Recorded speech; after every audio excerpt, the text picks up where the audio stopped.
Hi guys! So with great response in my previous video where I did a sparkly eye makeup, I thought of recreating a sparkly eye makeup look for the spring season, so here it goes. I hope you all like it.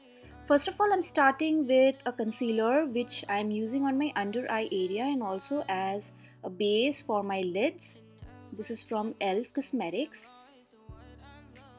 And then I'm going to use a blush and an eyeshadow. So the blush, which is a muted mauvey pink kind of a shade, I'm buffing it out on my crease area, and below it I'm applying that warm tone brickish eyeshadow.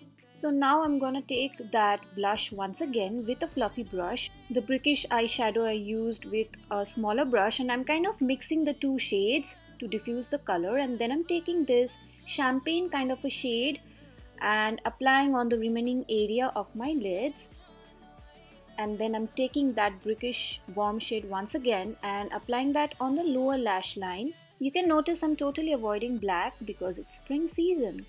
Explore with colors. And then it's time for some more pink. I'm applying onto the crease area, followed by mascara and false lashes, and now it's time for glitter. I'm using this glitter set that I got from Anastasia Beverly Hills. I applied the glue and then on top of it I'm layering with the glitter. And then I'm going to take this matte brown and define a bit more my lower lash line. I'm going to define, and on top of it I'm going to use this LA Colors eyeshadow topper, which is in the shade rose gold. I love this product, you must get it. And you can see I'm blending out with another stiff brush and lastly applying mascara, and that's it. The look is complete. I hope you all liked this step-by-step tutorial. Don't forget to subscribe to my channel if you want to see more of my tutorial videos. Bye.